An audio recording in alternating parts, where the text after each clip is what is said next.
Hello Dragons, my name's Tim Morgan and I'm Managing Director of the Mountain Trike Company. I'm here today to pitch for £100,000 in return for a 5% share in the business. Our product is the revolutionary Mountain Trike all-terrain wheelchair. It uniquely gives wheelchair users the freedom and independence to access and enjoy the countryside. The patented lever drive, steering and suspension systems enable the user to ride over a wide variety of terrain, such as deep mud, snow, sandy beaches, in comfort and safety, and the whole time with clean hands. And it's this versatility that has really appealed to our target market, as in the same chair they can go for a country ride and pop into a pub for lunch, or go for a family cycle ride, or if they're feeling even more adventurous, go and summit Mount Snowdon or Ben Nevis. No other manual wheelchair on the market offers this level of off-road performance combined with practicality and comfort. The Mountain Trike has been very well received by our target market since we started trading in August 2011, and we've generated a turnover of £360,000 and are now at break-even. In addition to a wide variety of individual customers worldwide, we have also sold direct to the British Army, who have a fleet of 5 trikes at their main rehab unit, Headley Court, where the injured soldiers use them to aid in their recovery. I feel this is an attractive proposition for an investor, as there's the opportunity to double your money in the next 2 to 3 years. I also feel there are considerable social and ethical benefits to being involved with this UK-made product that is having a fantastic difference to the lives of wheelchair users worldwide. And if you'd like to speak to one of our very first customers, we have someone here today who can give you his first-hand experience of how the trike has benefited his life. A robust pitch from Crewe-based Tim Morgan. His mountain bike wheelchair hybrid needs a sizable £100,000 cash injection in return for just a 5% stake. Peter Jones wants to put the wheels of interrogation into motion. I will come back to something in a minute, and it's the £2 million valuation. But before I do, could we see your advocate in action? OK, sure.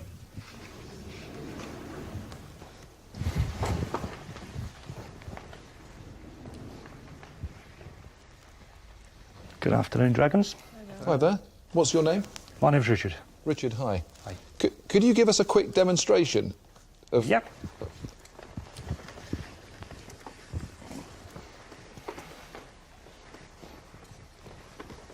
If you've got any rough terrain I could go over. And how fast could it go, Richard? Is this about the speed? About 4 to 5 miles an hour. Wow. Do you feel safer in it than a normal wheelchair? Is that one of the... Yeah. I haven't fallen out of this one yet. I've fallen out of my regular wheelchair several times. There isn't anything that I don't like about it. I mean, it helps me to live my life in the way that I want to live it. Richard, thank you very much. Okay, you're welcome. Thanks, Richard. Thank you very much. Thank you, Richard. Richard's seal of approval has made a good first impression on the Dragons. But Peter Jones wants to get back to the thorny issue of how much Tim thinks his company is worth. What is in your mind about valuing this, at this stage, your business at £2 million? First of all, I'm kind of recognising that we're no longer a start-up, we're an early-stage company. We've been trading for a year and a half. We're also just breaking even now and starting to enter into profitability. So we've just got American approval. So this is a very large market for us. We feel that the overall addressable market is around 500,000. So the actual unit figures we've sold so far and that we've projected in our plans are a very modest percentage of that. For this year, we've projected 70 units and a turnover of 282,000. For next year, we're forecasting a turnover of 406,000 and 100 units. And how much do you make on each unit? At present, the manufacture cost is £2,500 and retail is £3,995. Tim's impressive sales projections have revealed a potential money-making opportunity.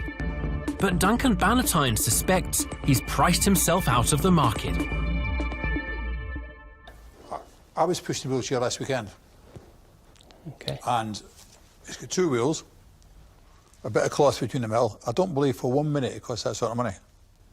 Okay, a very basic wheelchair would be a couple of £100, but that would last not very long. You couldn't really go out and about very far in it. Okay, that's fair, but what I'm trying to do is to see what you're comparing your pricing with. Yeah. So what's the next one above that? What?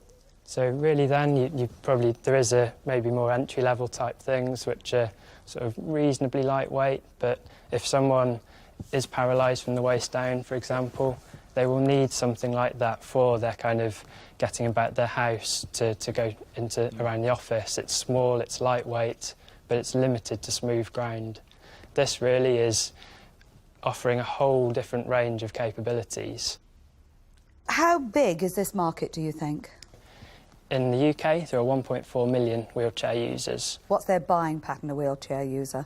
Traditionally, they may buy from a local dealer, or what we're seeing increasingly now is that with the increase in sort of web sales and things like that, that people are wanting to source more directly.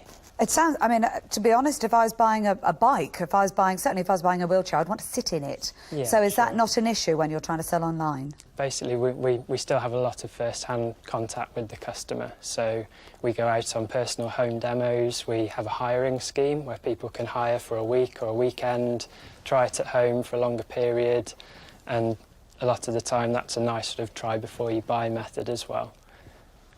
Right. The entrepreneur seems to have thought of everything. Piers Linney wants to know whether that includes protecting the design of his product.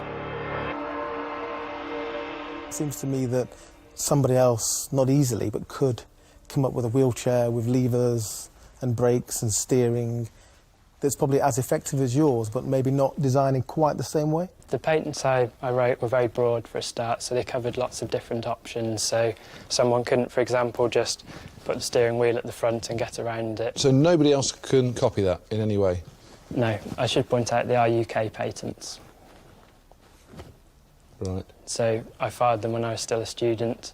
At that stage, I was only able to afford the UK patent coverage, and since then it's been through the various stages, so we couldn't extend it to be international. Just a shame, but it's a case in point of how not to protect intellectual property. Criticism of Tim's patent. Could the wheels be starting to come off his otherwise perfect pitch? Kelly Hoppen wants to drill down into the structure of Tim's business. When you say we all the time, how many people is in the company? Myself, I have a 47% share in the business. I have 2 good friends from university who helped in the development and commercialisation. They have 10% and 3% respectively. And then the 2 other people who kind of helped me get to market and get to where we are now are our manufacturing director, and he has 20%, and also our chairman, who also has 20%. Kelly Hoppen has unearthed some crucial information about the complicated share structure of Tim's company. Deborah Meaden wants to know how the revelation affects a potential deal. Have you come in here today with the other directors agreeing to any form of dilution?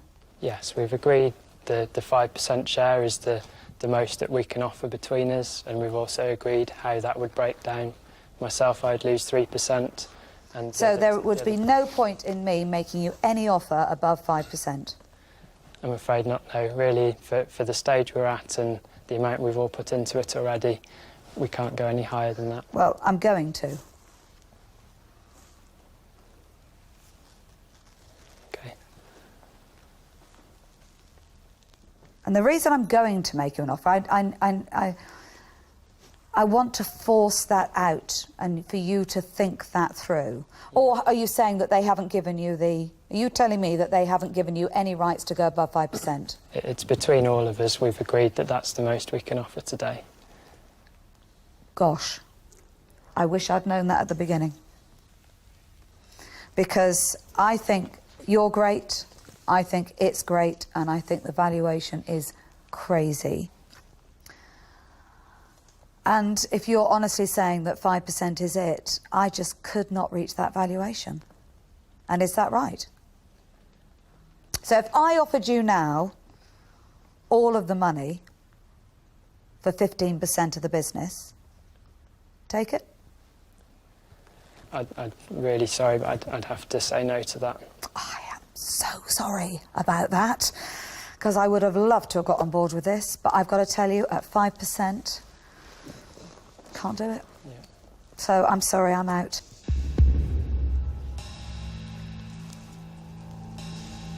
The last-minute disclosure of his company's shareholder breakdown has lost him his first dragon. Which way will the others go? I feel stupid not asking the question earlier. £2 million valuation is bordering on the delusional. So, Tim, you've made it uninvestable because you're unwilling to move on the percentage, unfortunately. So I'm going to have to say that I'm out. Okay, thanks, Peter. Tim, there's not an awful lot I can add to that, other than I do think you're incredibly inspiring and I think it's an incredible product. But I want to wish you luck, and I'm sure you'll do really well with it, but I'm afraid I'm out. Okay, thank you. I think what you've done is fantastic, but I'm sorry, Timothy, I'm out. Okay, thanks, Duncan. 4 dragons bow out of the deal. Only Piers Linney remains. I was going to make you an offer. I thought when you were talking about we've all agreed about a percentage, that was negotiation. But given Deborah's made you a reasonable offer and you've rejected it, I wouldn't be able to make an offer any better than that. So I think you're fantastic, love the product, amazing what you've done on your own, literally, but I'm afraid your valuation's killed it, so I'm out. Okay, thanks. Well, what we should have said, really, with that evaluation was on your bike, but we didn't. On your trike. On your trike. Okay. A frustrating conclusion to a pitch that had such promise. In the end, it was Tim's inability to negotiate that dashed his investment dreams. And he leaves the den with nothing. Said. How disappointing. £2 million for that. Wow. But good guy, good product. Yeah. Good luck to him.